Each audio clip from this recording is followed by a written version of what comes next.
When you need mealtime inspiration, it's worth shopping Kroger for thousands of appetizing ingredients that inspire countless mouth-watering meals. And no matter what tasty choice you make, you'll enjoy our everyday low prices. Plus, extra ways to save, like digital coupons worth over $600 each week and up to $1 off per gallon at the pump with points. So you can get big flavors and big savings.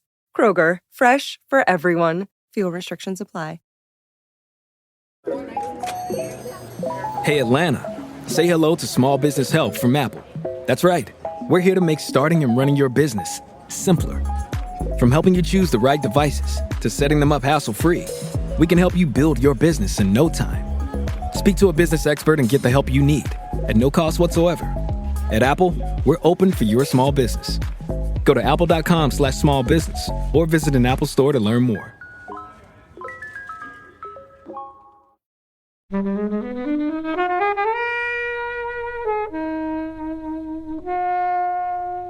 Regina George standing atop the stairs looking at her kingdom burn while wearing those bootcut jeans and a thick belt is the most early noughties thing that I can ever imagine. It's just in my soul and it's beautiful. You're so right. You're so right. But yeah, I think it does have staying, like it's deliberately got staying power, and I think it's clearly succeeded because it's still in common parlance. And bootcut jeans should come back because they're very flattering. Really? Okay. Fine on that one. I'll agree with everything else you said today, apart from the bootcut jeans. Fair. Hello everyone, joining us today remotely we have Liz. Hello. We have Zach. Hi. And as always, Kobe. Hey. And we're here to review Mean Girls. Thank you as always to the mighty people for their mighty, mighty tunes. And thanks to Ben from Rockwood Audio for his awesome editing skills. Please do remember to write a review and rate us on Apple Podcasts and anywhere you can do where you listen to the podcast, because it really does help us. And you can join in the conversation with us on Twitter at Flixwatcher Pod and on Instagram at Flixwatcher. Hello film fans, joining Flixwatcher remotely today we have Liz and Zach. If you could please say hello to our listeners, tell them a little bit more about who you are and your podcast please.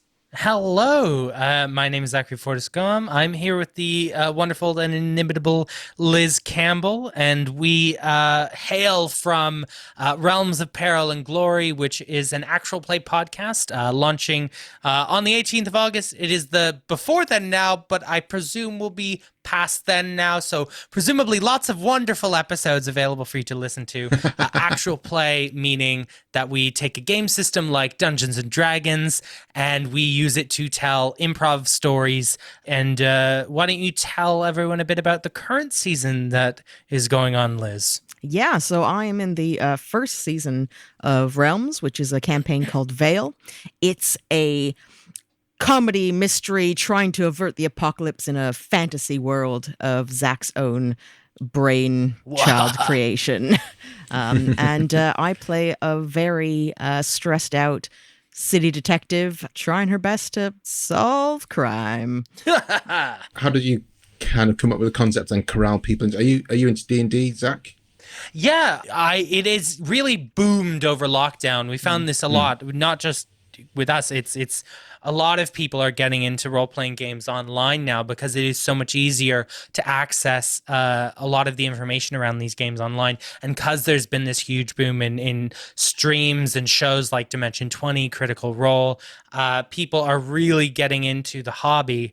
And I just loved the storytelling potential. You know, I would sit down with friends, tell these stories, and I thought there was a space in the podcasting market to tell really tight but thrilling actual play stories, because you never know which way these things are going to go.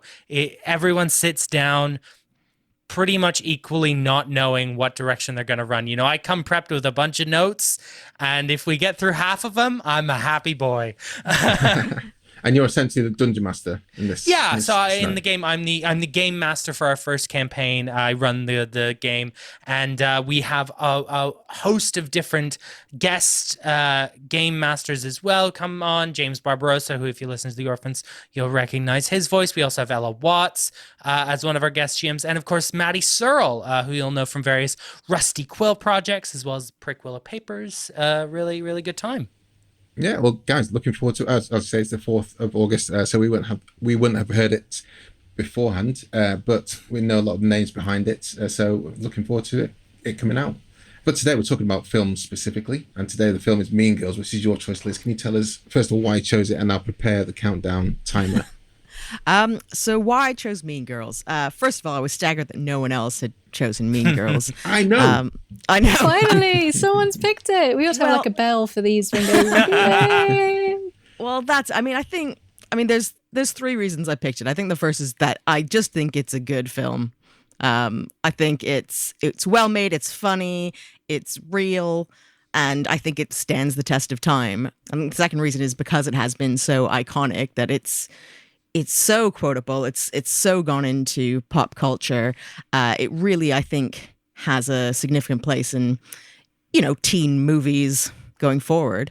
And the third one is more off the wall, but I think it's such a good political story told through the medium of teenage girls' meanness. And it's great. I'm really excited to talk about it. Okay, so timer starts now. Right. Okay, so the plot is Cady Heron is a student played by Lindsay Lohan who grew up in Africa with her zoologist parents and never attended a normal school. At the age of 16, she goes to a normal American school where she befriends the weird artsy kids who inform her of the social order of the school. At the top are the Plastics, the queen bee being Regina George, played by Canadian Rachel McAdams. Shout out to our people, Zach. Hey. And the weird kids convince Cady that she should infiltrate the Plastics and take them down from the inside. In the process, she loses herself to the seduction of power and status, only to be reminded at the collapse of society why we should probably all be nice to each other. And someone gets hit by a bus. Well, Rachel McAdams gets hit by a bus. Spoiler. Yeah. I mean, Zach, if you where are haven't you seen Mean Girls at this point. I mean, what are you doing with your life? Where are you, Zach, with Mean Girls? Oh, I love it. I think it's a wonderful film. I've loved Mean Girls since the first time I saw it. I didn't see it when it first came out, just missed it, but have since caught up on, Netflix and things like that. It's totally hilarious. I love Tina Fey, so I loved it. I do think, having watched it this time around, some aspects of it have aged like milk. I do think, though, most aspects of it have, in fact, aged like wine. And if you can get past those curdly bits of milk, it's wonderful. Do you want to tell us some of the milky aspects? Yeah, I think, and this is a thing Tina Fey does a lot, is I do think some of the racial humor is just left of what we'd consider appropriate nowadays. And I think it's because we were in that weird, and also some of the sexuality stuff as well with what's her name, Janis, how she ends up with a guy at the end, despite the whole thing being about it being okay that she's gay. I always thought that was used as a slight against her. I didn't know whether she was gay or not. It felt like she was. Yes, it was being used as a slight against her, but the whole thing was her like. It felt for me, especially coming, it felt for me that the whole thing was like, yes, it's fine to be a lesbian. They were signaling her as being a lesbian the whole time. Like, it was very much coded into that character. And I think the fact that she doesn't end up, the fact that she doesn't only end, she could have ended the film without that. It is so last minute for no reason in there that she gets with, what is his name? Kevin Kevin Napor. Yeah, Kevin the G Napor? is silent when I sneak in your door. Yeah. But I just think she could have ended the film without that, and it would have been totally acceptable. But they decided to plug that in at the end, and I just don't think it's very good. Liz is gesturing. I have things I don't want to. You guys need to speak first. No, go. We speak all the time in every episode. So, I mean, I understand what you're saying, Zach, and I don't totally disagree. I do think that the point of Janis, one of the points of Janis, is that she is presented to be kind of the mirror image of Regina, in that she is somebody who used to be Regina George's best friend, who got screwed over by her, who has returned as kind of the anti-Regina. She is the same in many ways. You know, she has the speech about them both being mean girls, and they are quite evidently in the film both manipulative, selfish people to a large extent. But I think the point is that the way that she is presented throughout is not meant to be what she necessarily likes. It's she has adopted a persona that is the antithesis to the pink plastic of Regina. And I think you can interpret kind of that ending as her realizing it's actually maybe okay to, I don't know, have a boyfriend and giggle and kiss on the lawn or whatever. And, you know, you see even at the end her image has softened and stuff. Again, you know, there is also a moral to do what you want. Don't they? Yeah, hey, yeah. Well, that's it. Like, now. I just think it's potentially a different message that's coming from her, that actually you don't have to be either plastic or the angry, you know, goth rebel. You can probably find something in between that makes you happy. For sure. And I do agree with you. I just think that there could have been another way of expressing that without taking that strong representation angle away from it. There is a weird kind of no homo element to it that is also strange because her best friend is Damien, who they always keep making gay jokes about. Yeah. So there is a weirdness that I'm not. But the thing is, they fully kiss and go ew, like as a gag, and then moments later she's making out with another guy. You know, like it just, I don't know. For me, I totally get where you're coming from with that angle, and I do like that is something for Janis, but I just don't think that it felt like you were taking something away from her. I think sometimes when you have a plot point that's crowbarred in the last 5 minutes that's come out of nowhere, it is jarring. And you are like, well, where was that at the setup in the first act? It was nothing. There's nothing there. There wasn't even a glance. So I can see why.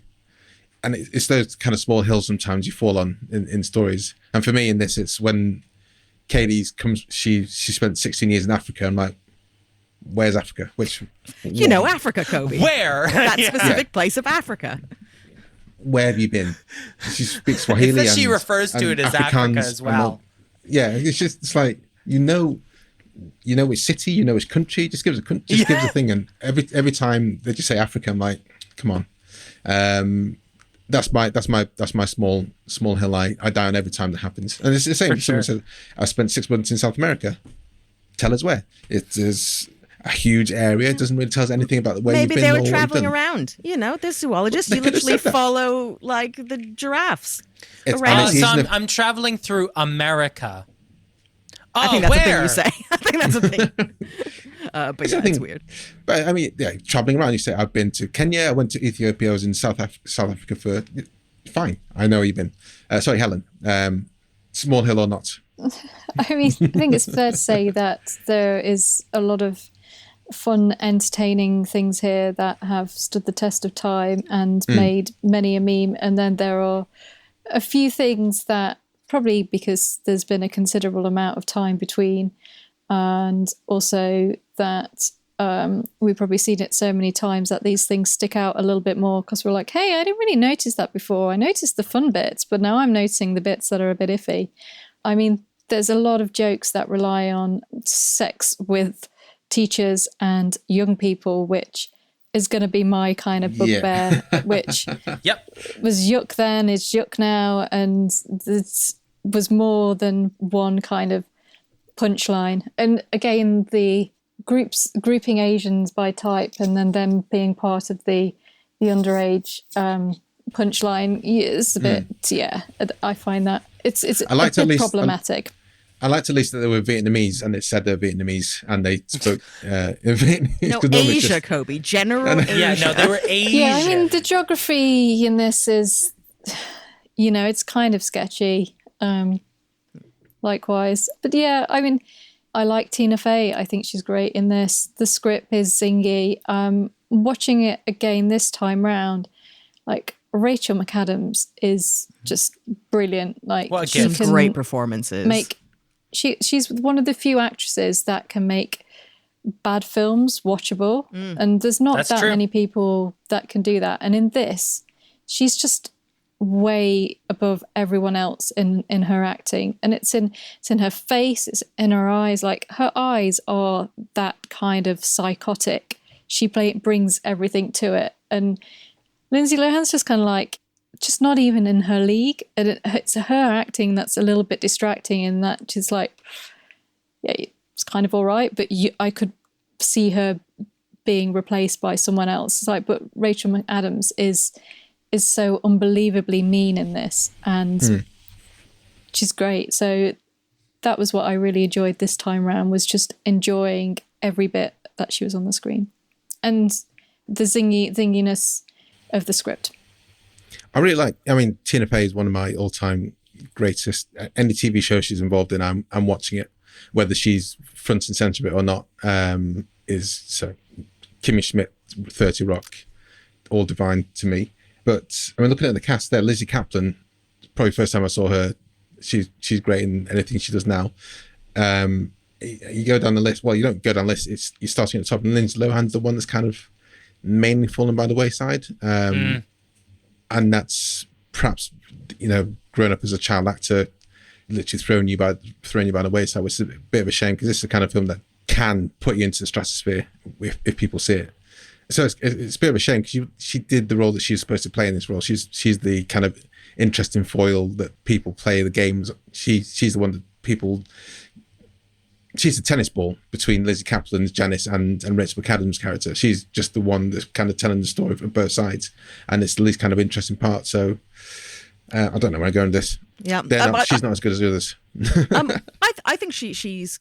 It's not necessarily easy to play somebody who's woefully naive one minute, then turns into a bit of a bitch, and still remains largely sympathetic throughout. Like, I agree, she's not. The surrounding characters are more interesting, but I think she does a solid job, and it's a shame that her career kind of ended.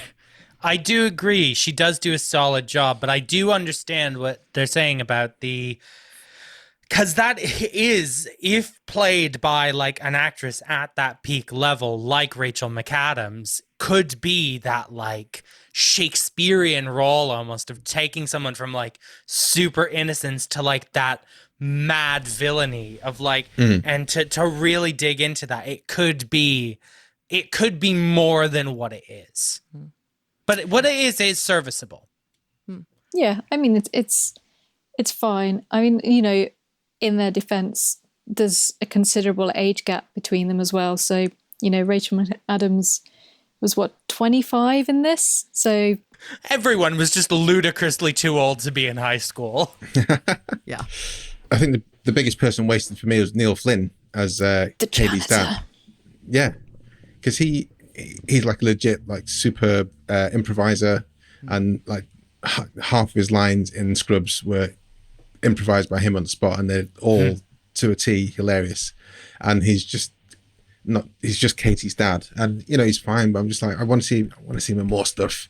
And I thought with him and Tina Fey, I'd forgotten he was even in it until it came back on the screen again. I just thought, oh no, it's not that interesting role for you, Neil. It definitely could have had a bit more of the at-home life to kind of give Cady a bit more of a character and a bit more of a base, and maybe kind of flesh out the background a little bit, because I think one of the things that I enjoyed in Booksmart was the fact that you kind of got to see the parents a little bit more, and it kind of the parents had a personality. Yeah, and it just kind of, like you say, a bit of a wasted opportunity perhaps, considering it was Neil Flynn. Well, I quite liked Amy Poehler in this, actually. I thought she was quite fun as... amazing. Always great. Yeah. I do think, I think Cady's character is deliberately a blank slate. Like, I think even, I mean, you know, yeah, I'm on board with Africa as a weird choice, but like in many ways, the fact that she has no specific background, no specific, like, you know, she's never had a friend. We don't know anything really about her parents. She's good at maths. Nice. Yeah, she's good at maths. Literally, she is good at maths and quite naive, and therefore is ripe to become the pawn in the political machinations of all the girls at this school. And I think that's, you know, that's the point. If she had too much agency, we wouldn't get to feel the effects of their power plays upon her. That's a good point. And yeah, it's, you know, glorious. I'm going to launch on the rant here, but I think this is such a interesting movie because it was based off of a nonfiction parenting book that Tina Fey agreed to adapt without really realizing it was a nonfiction parenting book. Yep. She, from it, came out with not just a funny and, you know, tight script, like a solid movie, but something that I think is pretty real, you know, as someone who at one point was a teenage girl. I think it's pretty on the nose at that. And it's also just like, as a genre, you don't get a lot of teen movies like this. It's not really a romantic comedy. It's not one of the whole like, oh, we gotta lose our virginity before prom, which was 98% of the teen movies of the time. It is basically a political drama about overthrowing a dictator. And we should totally just stab Caesar. We should totally just stab Caesar. That's such a good scene. It's great. It is great. I feel like she doesn't get enough credit, that actress. And the fact that I am not saying her name because I don't know it goes to show that she doesn't. But she's so excellent. What is that character? Gretchen Wieners. Yeah, I don't know. Gretchen Wieners she is so good, as is Amanda Seyfried as the other one. The really dumb one. Yeah, the really dumb one. They both play such wonderful, like, lieutenants. Oh my god, so good. It's excellent. It's excellent. The scene in the cafeteria, the "you can't sit with us," you know, the final breaking point where Regina has, you know, yes, they've made her fat, and yes, body shaming doesn't, you know, not great kind of on reflection. But I think, again, the genius of the scene is not that they're just like, oh, she's fat, so everyone hates her now. That is the thing that has pushed Regina to expose the hypocrisy and arbitrariness of her random rules. All this, on Wednesdays we wear pink and we can only put our ponytails up once a week. Like, she can't conform anymore. And the, like, brilliant cracking of just Karen and Gretchen Wieners of saying, you can't sit with us, is just mwah, mwah. Yeah. That's the stabbing of Caesar. Oh, it's so good. There's a lot of chef kissing going on today. I love this movie. I will make out with this movie anytime. I think when I didn't know who Tina Fey was when I first saw this film. Otherwise, I would have not avoided it like the plague when it first came out, because it had almost been reduced as, oh, it's a, like you say, it's a romance, or it's a chick flick based in a high school, and like I said, there's so many layers to it. And I remember telling a friend about it. Oh, I watched this film, Mean Girls, and he was like, "That's a girls' film, isn't it?" I was like, "I thought so, but it's not. So you should watch it." So I love like telling people, "Yeah, watch it. It's good fun, but it has got heart to it. It's got story. It's got bite to it more than heart. It's got really good kind of bite to it, political satire bite." And I like what you're saying, Liz, about it being a political drama set in a high school, essentially, with a kid from Africa, which is somewhere generic in the world. Africa. Helen, do you want to say anything before we head to the scores? I was going to ask you, what's your favourite Mean Girls meme, seeing as it has spawned, according to BuzzFeed, 93 memes. Wow, it's the film that keeps on giving. Any standout ones for you? None for Gretchen Wieners. Bye. Yes.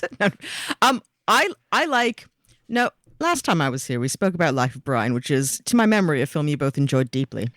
And we spoke about, the what have the Romans ever done for us as a kind of go-to catchphrase of, complaints and lack of dogmatism in political discourse. I really like that on Wednesdays we wear pink as a similar kind of thing. This kind of arbitrary following of the, whatever we are told to do in power. I think that is kind of, these rules that are clearly objectively ridiculous that everyone just cannot question, because then, we cannot question greater power. I think on Wednesdays we wear pink. I've seen that used and it's good. I've seen, to be honest, I don't think I've seen or tacked onto many Mean Girls memes, to be honest with you, so I might have to abstain from this question. You go, Glen Coco. Go, Glen Coco. The one that is doing the rounds quite a bit at the moment is the so you agree one, which is can be used to insert your whatever message, and then you just can't beat get in loser, insert wherever you want to be, which get in loser has been many a time uttered for getting in cars, getting on anywhere. Get in loser. The words "boo you whore." I mean, how have three beautiful little words that somehow just. And the thing is, these memes in many ways exist beyond Mean Girls now. When like "boo you whore" and "you go Glen Coco," people say them and they don't even realize half the time that they're referencing Mean Girls necessarily. Like they just have entered this like stage of being so iconic as to having like almost clouded the source material. Shut up, Siri. Almost having clouded the source material that it came from. It's really fascinating. Fun fact, when Tina Fey was writing it, she deliberately didn't use like slang of the time to try and prevent it from dating too badly. And sadly, the clothes have done that. The image of Regina George standing atop the stairs looking at her kingdom burn while wearing those bootcut jeans and a thick belt is the most early noughties thing that I can ever imagine. It's just in my soul and it's beautiful. You're so right. You're so right. But yeah, I think it does have staying, like it's deliberately got staying power, and I think it's clearly succeeded because it's still in common parlance. And bootcut jeans should come back because they're very flattering. Really? Okay. Decline on that one. I'll agree with everything else you said today, apart from the bootcut jeans. Fair. Well, should we head to the scores? Yeah.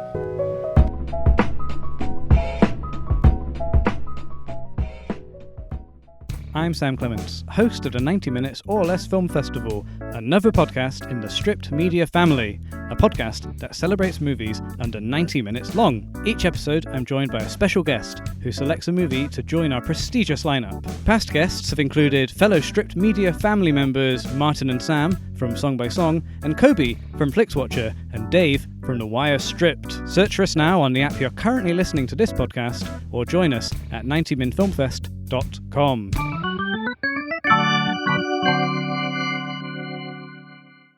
Welcome to the Flixwatcher scores. All of our scores are out of 5. You may have decimal places if you wish, or if you're Kobe. And we will start with you, please, Liz, with your recommendability. 5. Watch the film. It's great. Zach? Likewise, I agree. 5. To be honest, I think I said early on, there's some bits of this film I think haven't aged super well.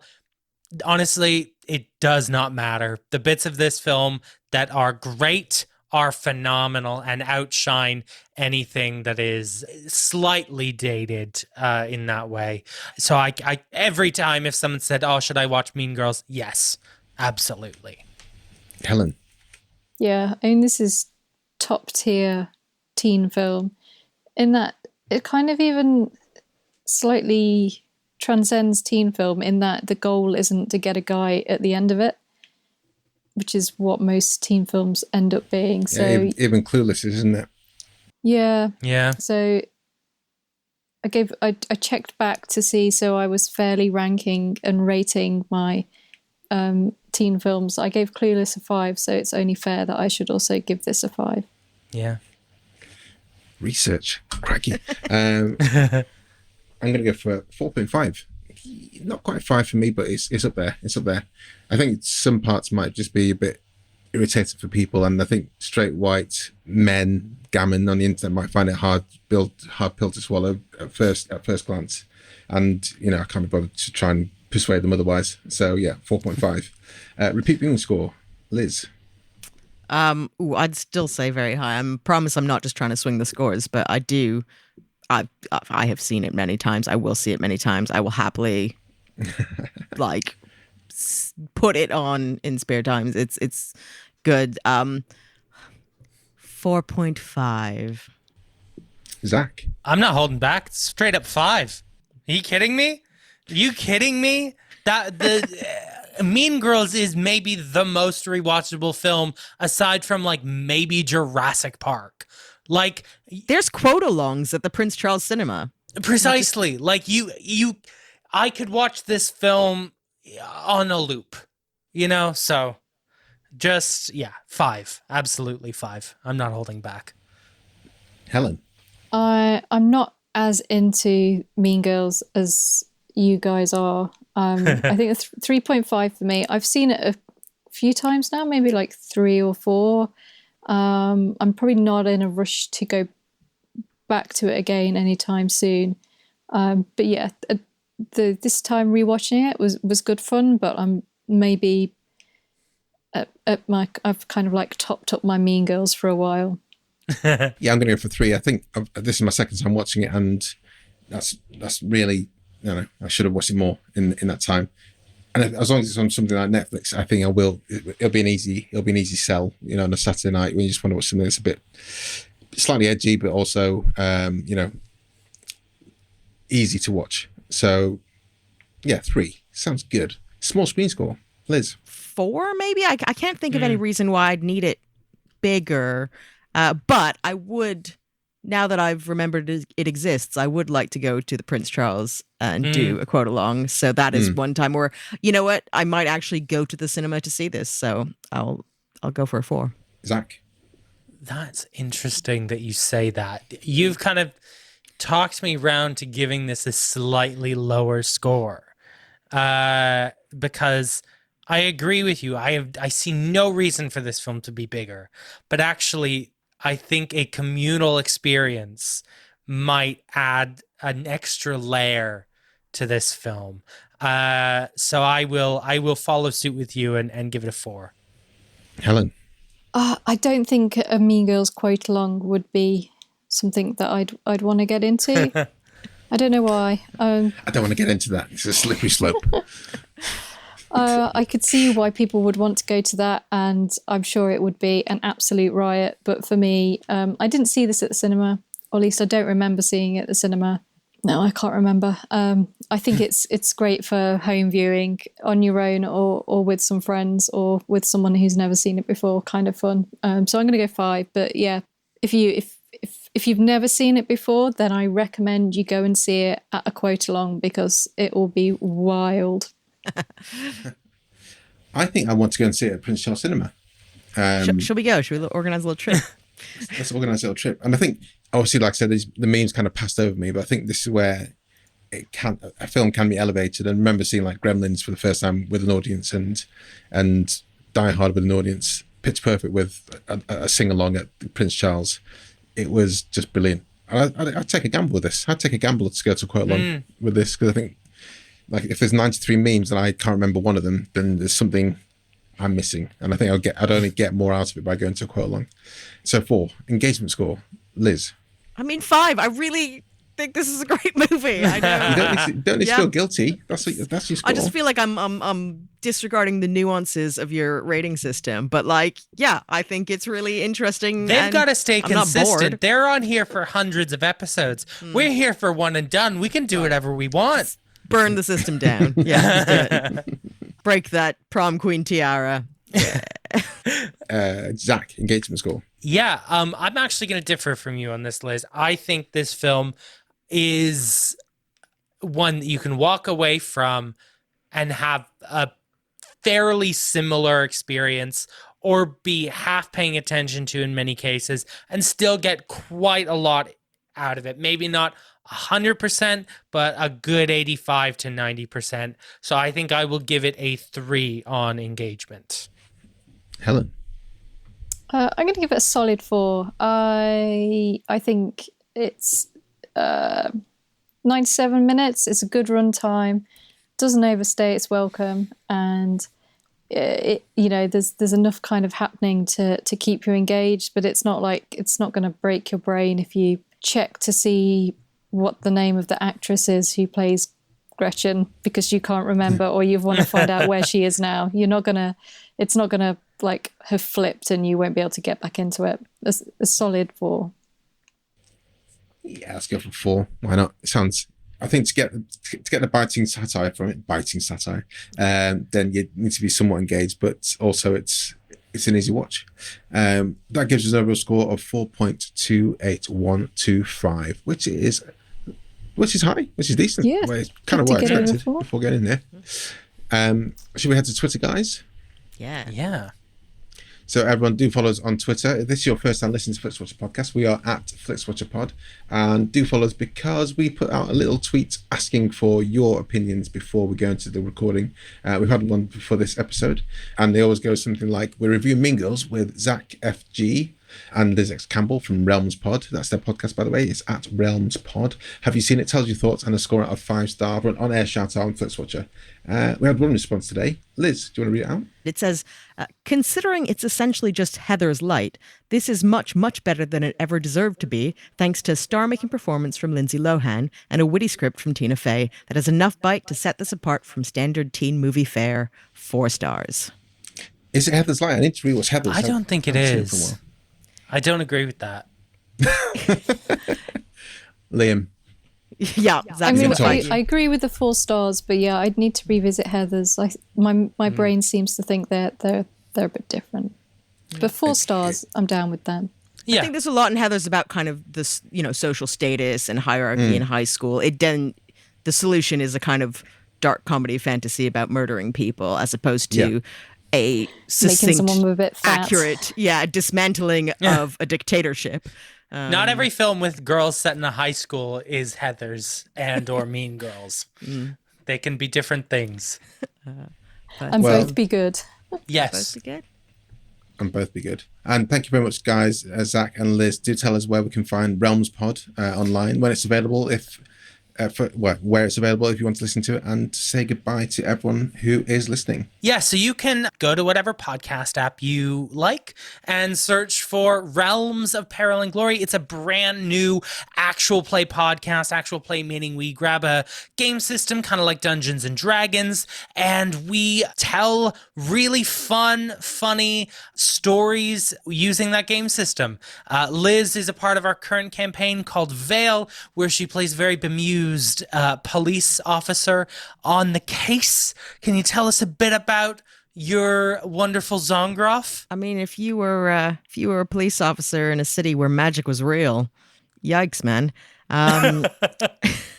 No, it's a wonderful, Zach set up a wonderful high stakes mystery in this beautiful fantasy world. If you like laughs, there's laughs. If you like a little bit of drama, there's drama. Something for everyone. Do check it out.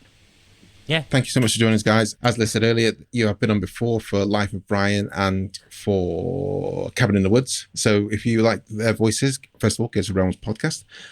Also, you can just dig a bit further down into our previous episodes and listen to some more of them. If you'd like to see two people fundamentally disagree about two films, a better place cannot be found than those 2 episodes. Oh, man. I'm glad that you're still friends afterwards. Of course. Oh, thank you for having us. It's been great. Thanks so much for coming on. Bye. Bye. Enjoyed this episode of Flixwatcher Podcast? Why not leave us a 5-star review on iTunes? You can also follow us at FlixWatcherPod on Twitter, and we're at FlixWatcher on Instagram.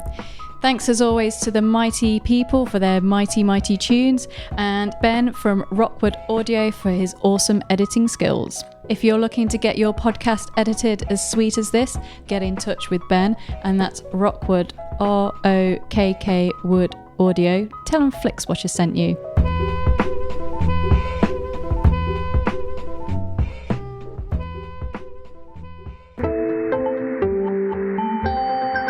You just heard a Stripped Media production.